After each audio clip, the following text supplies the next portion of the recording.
Bom dia a todos. Hoje a lição nos traz um assunto muito importante, né?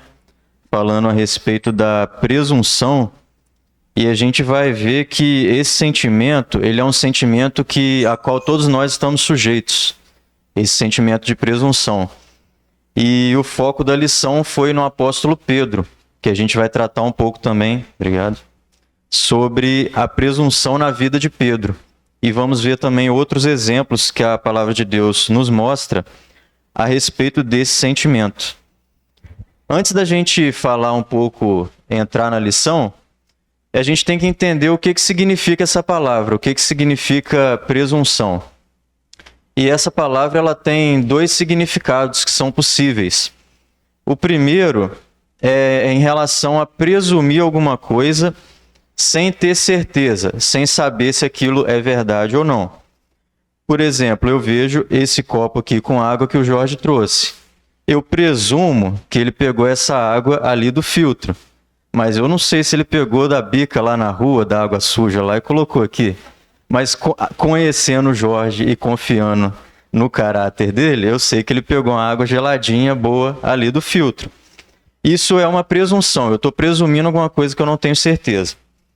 Mas o outro sentido dessa palavra, que é o que interessa na nossa lição de hoje, que é no sentido de você ter uma opinião exageradamente boa sobre si mesmo. É você se achar, traduzindo para um português mais fácil, uma vaidade, uma confiança excessiva na sua própria pessoa. É julgar ser maior ou melhor do que é. Então esse que é o sentido que o autor da lição traz para a gente hoje em relação a essa palavra, presunção. A gente vai passar um pouco pelas leituras diárias durante a semana que foram propostas, porque elas trazem várias lições para a gente a respeito disso.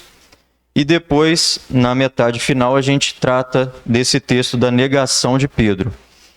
A leitura de segunda-feira, ela está lá em Provérbios 3, de 1 a 7, a gente não vai ler todas essas passagens, não. Ela diz respeito sobre a presunção dos filhos. Aqui a gente lê nessa passagem conselhos de sabedoria que um pai deu ao seu filho. E é muito comum quando a gente, na nossa juventude principalmente, é muito comum a gente ter esse sentimento de presunção, principalmente em relação aos nossos pais, em relação a pessoas mais velhas. É muito comum a gente julgar que nós somos mais espertos, mais inteligentes. Essa pessoa aí está ultrapassada, não sabe nada do que ela está falando. Por que eu vou ouvir o que ela tem a me dizer? Eu sou muito mais estudado, eu conheço muito mais. Esse é um sentimento muito comum na juventude, a presunção. E o autor aqui de Provérbios, ele dá dicas, dá conselhos ao filho dele para que ele não caia nesse sentimento, que ele é muito perigoso. E ali nos versículos 5 a 7 de Provérbios capítulo 3, coloca para a gente na versão NVI, o autor ali diz assim, versículos 5 a 7, Provérbios capítulo 3. Confie no Senhor de todo o coração e não se apoie no seu próprio entendimento. Reconheça-o em todos os seus caminhos e ele endireitará as suas veredas. Não seja sábio aos seus próprios olhos. Tema ao Senhor e afaste-se do mal. Então esse é o conselho que o pai dá ao filho ali, em Provérbios capítulo 3. Não confiar em si mesmo, confiar no Senhor. E assim, temendo sempre ao Senhor, nós estaríamos nos afastando do mal. Porque o que a palavra de Deus diz? O temor do Senhor, ele é o princípio da sabedoria.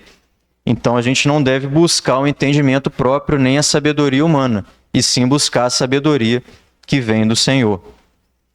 Na lição de terça-feira, a leitura de terça, ele trata sobre a presunção dos religiosos. E ali ele fala daquela passagem de João capítulo 8, os versos 1 a 11, que é a passagem da mulher adúltera, que é uma passagem muito conhecida de todos nós. E ali a gente vê a presunção daqueles homens que estavam em volta daquela mulher, se julgando superiores a ela, julgando que não tinham pecado e que ela merecia a punição. Mas eles não viam essa punição para eles mesmos. Eles se julgavam superiores a ela. E até o autor da lição escreveu uma frase aqui que eu achei interessante, que todo religioso, ele é presunçoso. E a gente entende ali que aqueles homens que estavam em volta ali daquela mulher, naquela situação, eles se tratavam de fariseus que estavam ali. Lembrando que os irmãos têm liberdade também de interromper, de participar, tá joia? Podem ficar à vontade. Sim?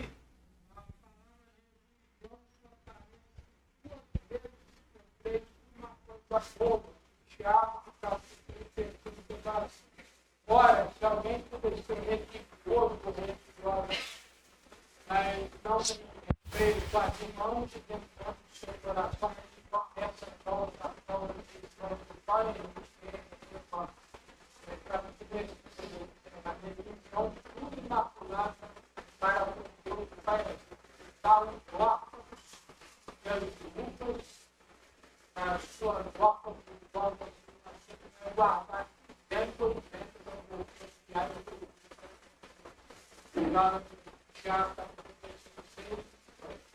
uma observação na se você tiver fé, se tu tiveres fé na mão como um grão de sal enviado a Deus, enche esse mar e te será feito. Isso é para você ver, irmãos, para você ver como é que o ser humano, um ser fraco, Pedro falou que não negarei, ele ia para a prisão, negarei para a morte. Pedro falou, para trás, Satanás. Ele falou, para trás, Pedro, porque com Pedro eu tive que não falou se tu te conhecer. Quando tu te conhecer, voltarei a cozinhar. É só isso. Sobre Pedro a gente vai chegar nessa passagem aí, e a gente vai ver a presunção na vida de Pedro em dizer que ele não negaria. Ele teve um julgamento positivo demais sobre si mesmo. Em relação à religião, o sentido original dessa palavra religião, ele é um sentido bom, que significa religar, ou seja, religar o homem a Deus. Isso. Só que acabou sendo deturpado porque as pessoas tentaram criar vários métodos para fazer essa religação com Deus, sendo que a gente sabe que o único que pode fazer essa ligação é o Senhor Jesus Cristo, e não um conjunto de regras, uma igreja, uma religião no sentido que nós conhecemos hoje. Então, voltando naquela passagem que a gente estava falando da mulher adúltera ali, a gente vê que aqueles homens que estavam em volta daquela mulher, eles eram religiosos, eles eram fariseus. E os fariseus, eles eram um tipo de seita que existia dentro ali do judaísmo, e eles tinham como uma característica principal, eles tinham um zelo excessivo pela lei, ao ponto de criarem regras que Deus não havia criado. Eles extrapolavam a lei, iam além do que a lei dizia. Por exemplo, um exemplo que os estudiosos dizem, que eles tinham uma rigidez tão grande em relação à guarda do sábado, que se uma pessoa tivesse com a garganta inflamada num sábado, ela poderia tomar o vinagre, mas ela não poderia fazer gargarejo com aquele vinagre, porque isso seria um tipo de trabalho, ela estaria trabalhando no sábado. Então, eles extrapolavam a lei do sábado e criavam esse tipo de lei absurda. E eram leis que eles mesmos não conseguiam guardar, eram regras que eles não conseguiam guardar. Irmão, chama...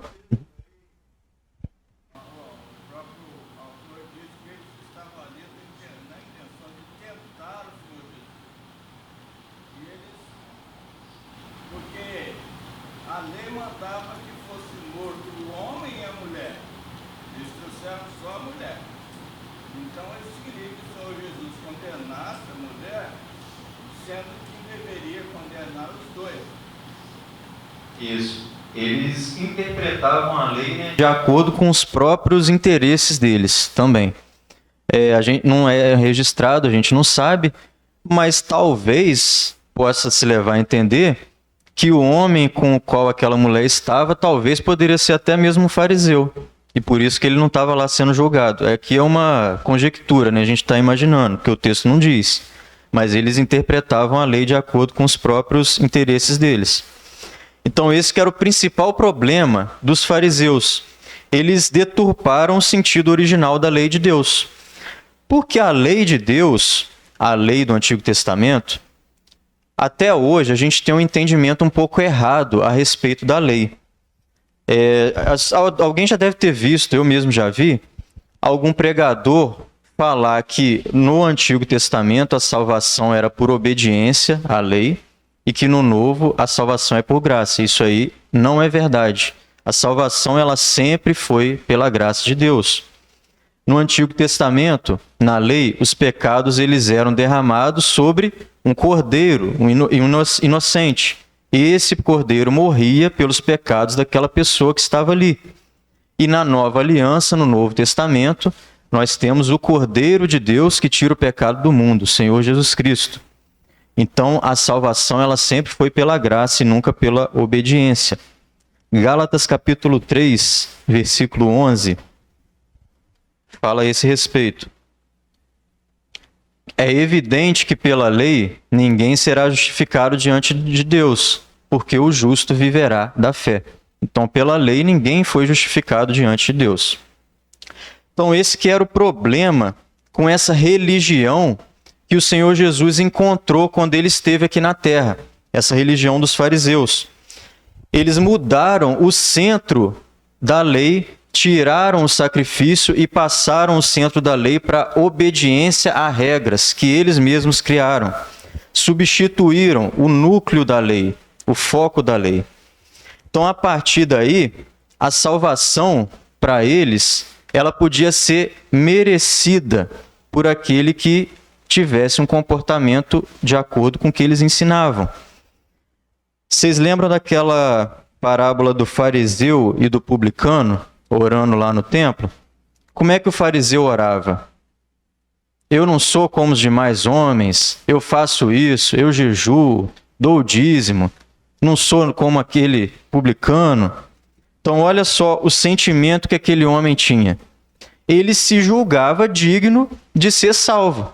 Ele julgava que ele tinha feito por merecer a salvação dele. Então isso não combina com a graça. Porque o que é graça? Graça é favor e merecido. Não é por merecimento. Então, a partir desse viés que eles colocavam, os fariseus, a graça ela começou a ter critérios. Então, essa era a compreensão deles sobre a lei. E hoje em dia, também, infelizmente, muitos também estão trazendo esse tipo de pensamento para os nossos tempos, até mesmo para dentro do nosso meio. Está sendo ensinado que a gente deve ter certos tipos de comportamento. Não sei se você já viu, né? Deve ter visto, né? Sobre a questão de perda de salvação.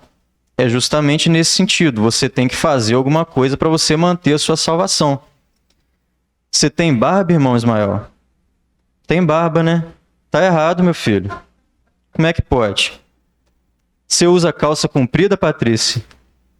Tá errado. É inferno, é Geena, lago de fogo. Não pode não, tá perdendo a salvação. Então cadê a graça nisso aí? Se eu tenho que fazer alguma coisa para manter a minha salvação, eu estou participando do processo de salvação. Aí já não é graça mais. Aí eu já estou fazendo alguma coisa para merecer a minha vida eterna, para merecer a minha salvação. Então eu estou dizendo, quando eu ensino isso, eu estou dizendo que o sacrifício de Cristo ele não é suficiente. Que eu posso me perder no meio do caminho. E se dependesse de cada um de nós, vamos ser sinceros, alguém vai conseguir manter a sua salvação se depender de cada um de nós? Não tem condição. É só pela graça salvadora do Senhor Jesus Cristo. A gente erra, a gente vai pecar, infelizmente.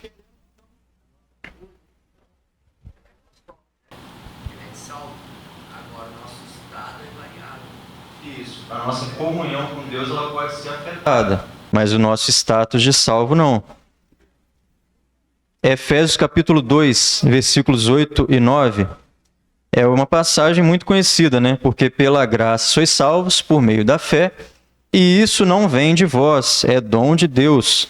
Não vem das obras para que ninguém se glorie.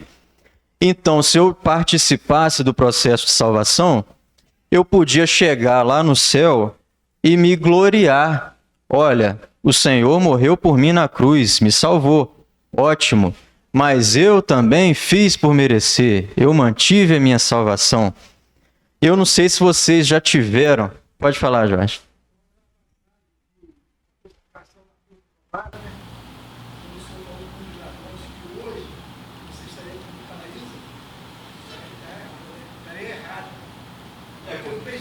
Ele não fez nada para merecer, né? Pelo contrário, ele estava lá sendo condenado. Então, não sei se você já teve a chance, a oportunidade de conversar com um crente que se acha. Tem irmão que se acha.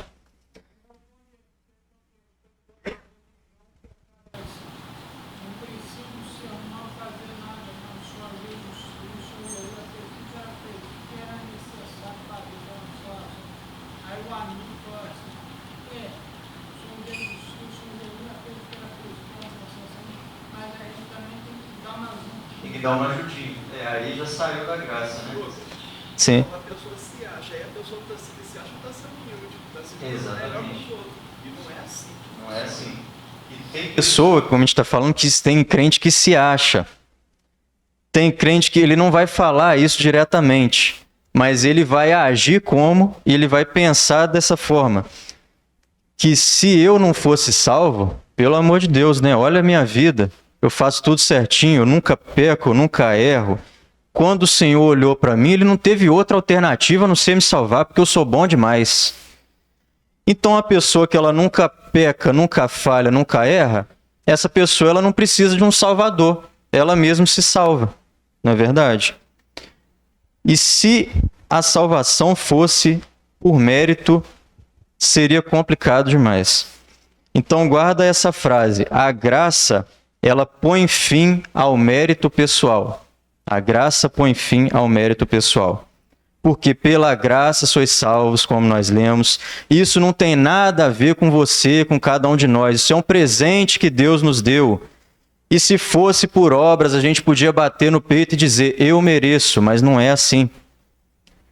Agora, seguindo, a leitura de quarta-feira fala sobre a traição da presunção, lá em Romanos capítulo 12.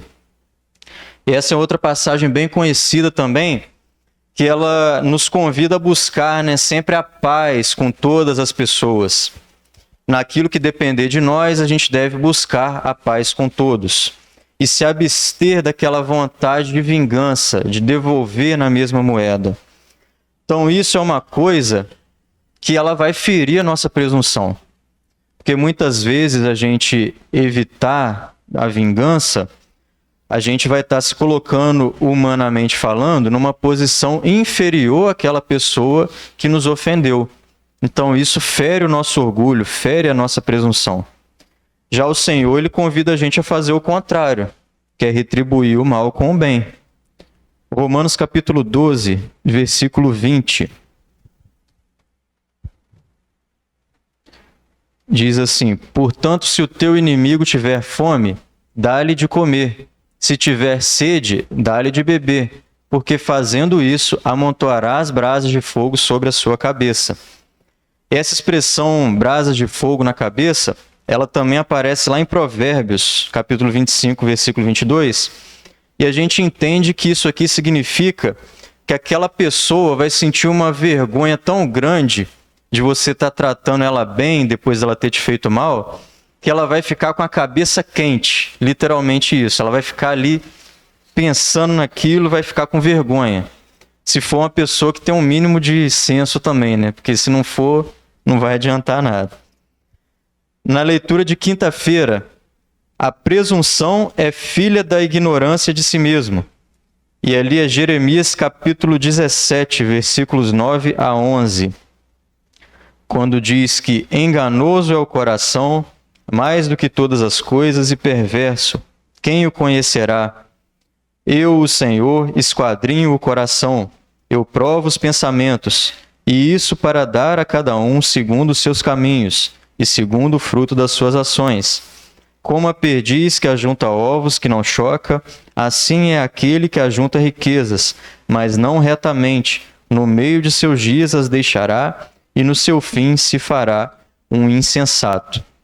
Então aqui Jeremias, ele nos convida a gente enfrentar esse inimigo que a gente tem dentro de cada um de nós, que é o nosso coração, que ele é enganoso, ele é presunçoso. Então a gente pode estar correndo esse risco de dar ouvidos ao nosso coração, à nossa carne. E aqui a gente pode cair na presunção por ignorância, ou seja, não conhecer esse perigo que nós temos dentro de nós, e a gente acaba dando ouvidos a isso e acaba caindo aí na presunção por ignorância, por não conhecer esse perigo. Seguindo na leitura de sexta, está lá em Salmos 30, versículos 6 a 8, e aqui fala sobre a presunção da prosperidade. Esse aqui é um salmo que foi escrito por Davi. E aqui a gente entende que ele escreveu isso depois da queda dele, depois do pecado que ele cometeu ali. E ali ele fala sobre aquela época de maior prosperidade que ele teve no reino, que ele achou que talvez ele era suficiente por si mesmo. E foi justamente nesse momento de maior poder, de maior grandeza do seu reino, que Davi caiu. A gente conhece a passagem, né? Ele devia estar liderando o povo na batalha, mas o que ele fez? Ele ficou em casa, fazendo nada, com a mente vazia. Mente vazia a gente sabe que é a oficina de quem? E ele ficou ali no palácio dele, desfrutando a prosperidade que ele tinha, desfrutando aquelas riquezas, e aí foi que ele caiu no pecado. Na presunção que ele sentiu naquele momento, ele pensou que talvez isso não pudesse acontecer com ele. E a última leitura da semana foi a leitura de sábado, que fala sobre a presunção do poder. E é lá o relato da queda de Nabucodonosor, em Daniel capítulo 4.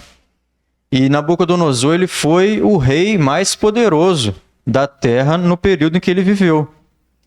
E sendo o rei mais poderoso da terra, ele teve aquele momento em que o Senhor o tirou do seu trono e ele se tornou como um animal. A queda do orgulho de Nabucodonosor. Um animal comendo da erva do campo, vivendo junto com os outros animais no relento. Ele já tinha visto, Nabucodonosor, ele já estava indesculpável diante de Deus, porque ele já tinha visto o poder e a grandeza de Deus outras vezes. A gente citar aqui algumas oportunidades. Ele já tinha visto quando os 3 amigos de Daniel foram lançados na fornalha de fogo e não foram queimados. Aí ele viu o poder de Deus ali. Ele viu o poder de Deus nas interpretações que Daniel dava sobre os sonhos que ele tinha. Sem mesmo ele contar o sonho a Daniel, Daniel interpretava o sonho para ele. Então ele já tinha visto a manifestação da glória de Deus. Tanto é que lá em Daniel capítulo 2, versículo 47, olha o que ele fala. Respondeu o rei a Daniel e disse: certamente o vosso Deus é Deus dos deuses e Senhor dos reis, revelador dos segredos, pois pudeste revelar esse segredo. E aqui a gente vê que ele falou isso aqui não com sinceridade, ele falou isso aqui da boca para fora, num momento ali de emoção ali. Porque depois ele se orgulhou, ele se julgou maior do que o Senhor. Olha só outra passagem aqui, ó.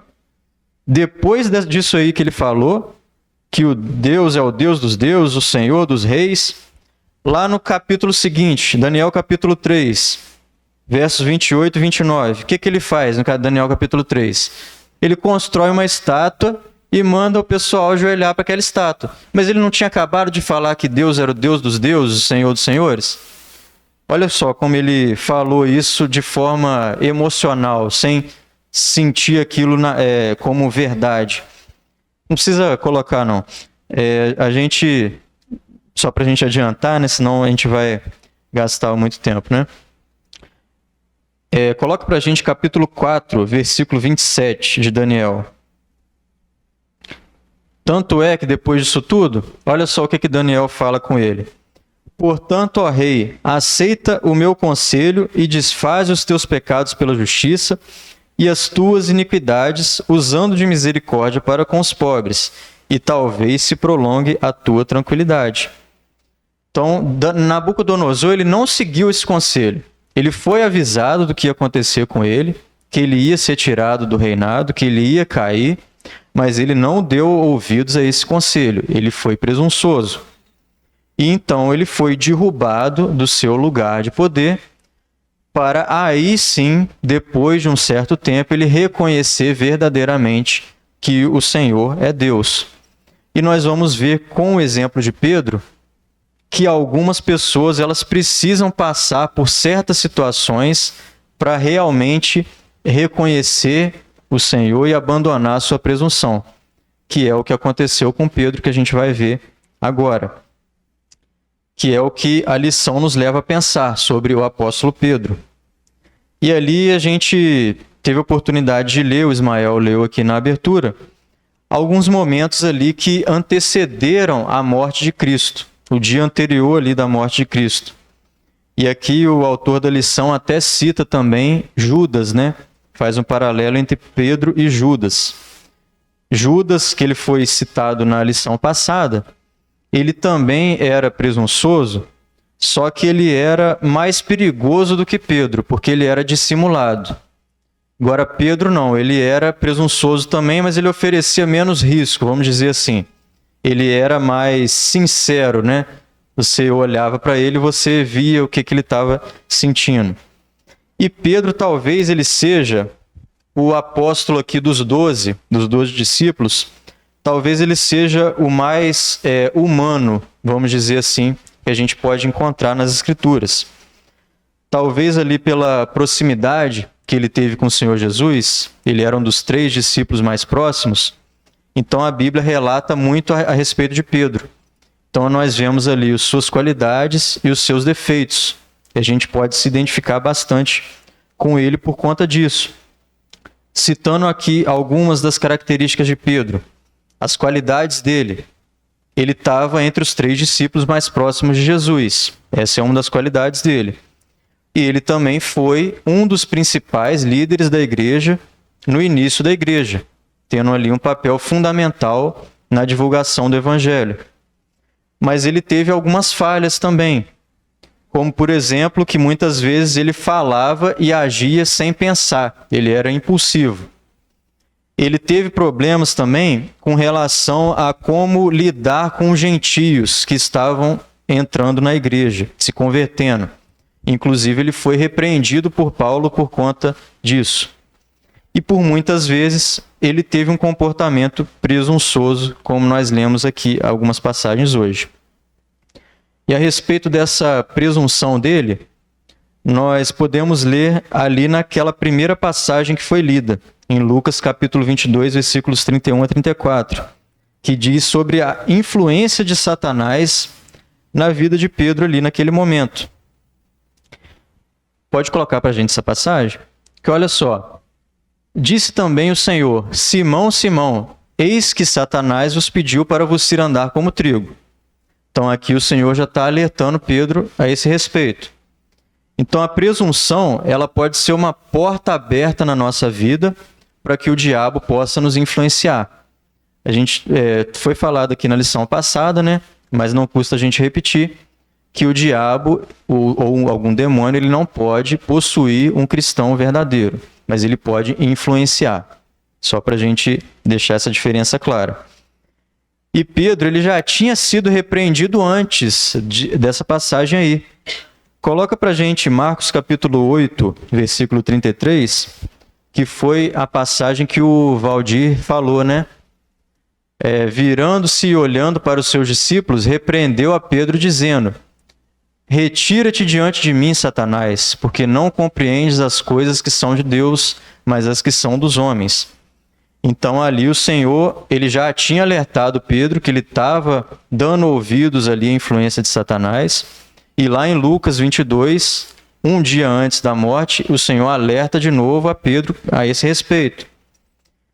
E então Pedro, ele vai ser necessário que ele passe ali por um momento de queda, assim como Nabucodonosor passou, para que ele pudesse reconhecer a sua pequenez diante de Deus, ferir o seu orgulho, para que então ele retornasse maior, vamos dizer assim.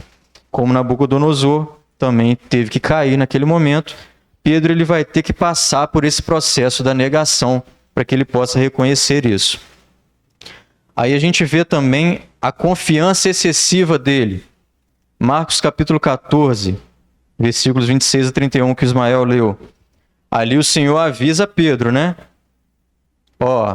Antes que o galo cante, você vai me negar.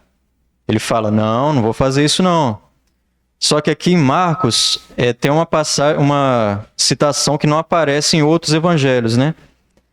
Que em outros evangelhos mostra que o Senhor Jesus avisou a Pedro que ele ia negar e Pedro nega.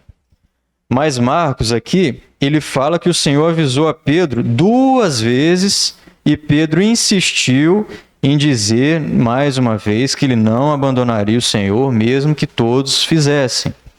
Então, é a autoconfiança exagerada que ele tinha, um julgamento muito positivo de si mesmo que ele fazia, se julgando superior aos outros discípulos, mesmo que os outros abandonem, eu não vou fazer isso. Então, esse foi o momento de presunção de Pedro ali. Esse é o retrato daquela passagem que nós lemos em Jeremias. Enganoso é o coração e perverso. Então, Pedro ele teve esse erro ali naquele momento, confiou demais em si mesmo. E agora a gente vai entrar nesse texto da negação mesmo de Pedro ali.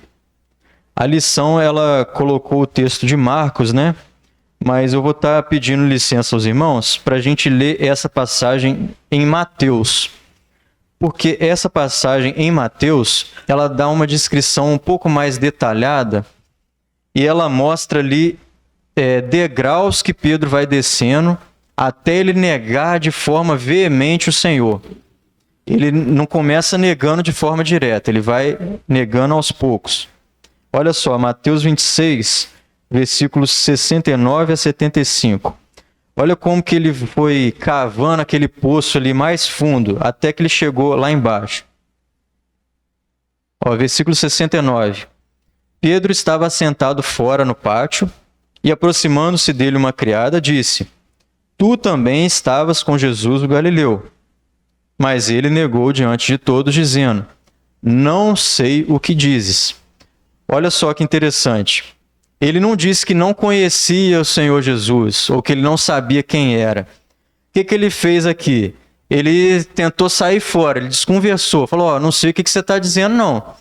Como a gente diz no linguajar popular, ele deu uma sabonetada, né? Escorregou, foi liso, saiu fora da pergunta. Eu não sei o que você está falando, não. Fingiu que não entendeu a pergunta. Então ele começou assim, a negação dele foi aos poucos. Aí no versículo 71, vem a outra pessoa lá, saindo para o vestíbulo outra criada, o viu e disse aos que ali estavam, este também estava com Jesus o Nazareno. Ele negou outra vez, e agora ele negou com juramento, olha só, não conheço tal homem. Agora ele foi direto, falou, não conheço esse homem. Então ele já respondeu agora de uma forma direta, inclusive usando um juramento para falar isso. E na terceira negação, ele foi mais longe ainda. Olha só, verso 73. Logo depois, aproximando-se os que ali estavam, disseram a Pedro, verdadeiramente também tu és deles, pois a tua fala te denuncia. Então começou ele a praguejar e a jurar, dizendo, não conheço esse homem. E imediatamente o galo cantou. E lembrou-se Pedro das palavras de Jesus que lhe dissera, antes que o galo cante, 3 vezes me negarás. E saindo dali, chorou amargamente. Então, a terceira negação, além dele jurar também que não conhecia, o texto aqui de Mateus diz que ele praguejou. E quando eu li isso aqui, antes, até um pouco tempo atrás, eu achava que praguejar aqui é que ele estava xingando aquela pessoa naquele momento ali. Mas, na verdade, não é nesse sentido. Praguejar aqui, naquele contexto judaico, ele tem o sentido de trazer maldição sobre si mesmo. Então, é basicamente como se ele estivesse dizendo assim, que eu caia morto se o que eu disser aqui não é verdade. Isso que era praguejar. Ele estava trazendo a maldição sobre si mesmo. E muitas vezes, muitas pessoas fazem isso, né? Que eu morra se isso aqui for mentira. Tem muita gente que usa esse tipo de expressão. Jogando praga em si próprio. Então, essa foi a expressão que Pedro provavelmente usou ali, quando diz sobre praguejar, que ele praguejou. Então, olha o ponto que Pedro chegou para poder negar o Senhor, sendo que ele tinha falado agora há pouco, não vou fazer isso não. Ele foi só descendo degraus mais baixos. Começou desconversando, depois negou com juramento, e depois, além de jurar, ainda trouxe maldição sobre si mesmo, para negar o Senhor. E é aí que a gente vê o perigo de confiar na nossa própria força, confiar em nós mesmos. 1 Coríntios capítulo 10, versículo 12, uma passagem muito conhecida, diz que aquele, pois, que cuida estar em pé, olhe que não caia. Então a gente tem que ter esse cuidado também de não se julgar muito forte, muito crente, vamos dizer, muito salvo, e às vezes acabar confiando em si mesmo, na sua própria força, e acabar caindo em algo que não agrada ao Senhor. E aqui no final, no último versículo que nós lemos lá, quando Pedro negou e o galo cantou, e aí ele se lembrou do que o Senhor Jesus disse, né? E o texto diz que ele saiu dali e chorou amargamente. E diferente aqui do choro de Judas, que foi falado na lição do domingo passado, esse aqui ele foi um choro de um arrependimento sincero. Judas ele também chorou, mas foi de remorso, ele não estava arrependido. Já Pedro não, ele verdadeiramente se arrependeu, ele teve um arrependimento verdadeiro. E um arrependimento verdadeiro, ele tem sempre que vir acompanhado de uma mudança de atitude, uma mudança de caráter. Então o Senhor, ele tem esse poder de restaurar aquele que verdadeiramente se arrepende. Como ele fez, por exemplo, com o rei Davi, que nós citamos aqui agora há pouco, que ele teve aquele momento, aquele pecado, aquela queda, mas o Senhor o restaurou após ele se arrepender. Teve as consequências? Teve, mas o Senhor o restaurou de volta. Então a lição que a gente pode tirar com essa passagem aqui de Pedro para a nossa vida diária é a respeito desse sentimento que a gente está sujeito na nossa vida, esse sentimento de presunção. E nem mesmo Pedro, que foi um dos apóstolos mais próximos do Senhor Jesus, ele não escapou desse sentimento. Então nós também estamos sujeitos a isso, a cair na presunção na nossa vida. E tem uma frase aqui interessante que o autor da lição colocou aqui, que é uma frase de C.S. Lewis, que diz que a humildade não é pensar menos de si mesmo, ou seja, não é se sentir inferior.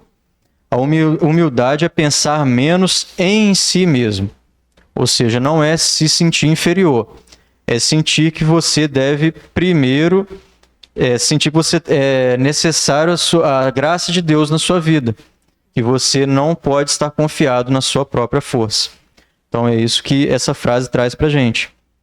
João capítulo 3, versículo 30, diz, é necessário que ele cresça e que eu diminua. Então esse que é o sentimento de humildade na nossa vida. Também Filipenses capítulo 2, versículo 3, quando fala, nada façais por contenda ou por vanglória, mas por humildade, cada um considere os outros superiores a si mesmo. Então não é você se inferiorizar, é você considerar o outro mais do que você. É você tirar esse sentimento de presunção da sua vida, do seu pensamento. Mas nós sabemos, né, que nós, como homens naturais, a gente não consegue viver isso aqui na prática. Quem falar que consegue fazer isso aqui na prática está mentindo. somente através mesmo da dependência inteiramente do Espírito Santo do Senhor na nossa vida que a gente pode alcançar isso aqui. E é isso que a gente aprende, principalmente com a lição. A principal ensinamento dessa lição de hoje. Que a gente possa estar inteiramente dependente do Senhor, tirando esse sentimento de presunção da nossa vida e não confiando em nós mesmos, que se a gente fizer isso, a gente pode estar caindo, como Pedro caiu ali. Mas foi necessário, né, que ele caísse para que ele reconhecesse a sua inteira dependência do Senhor, que ele pudesse controlar esse sentimento ali de presunção na sua vida. Então, que a gente possa ter essa visão, a gente possa controlar esse sentimento e que assim a gente possa estar glorificando ao Senhor na nossa vida, na inteira dependência do Espírito Santo de Deus. Amém.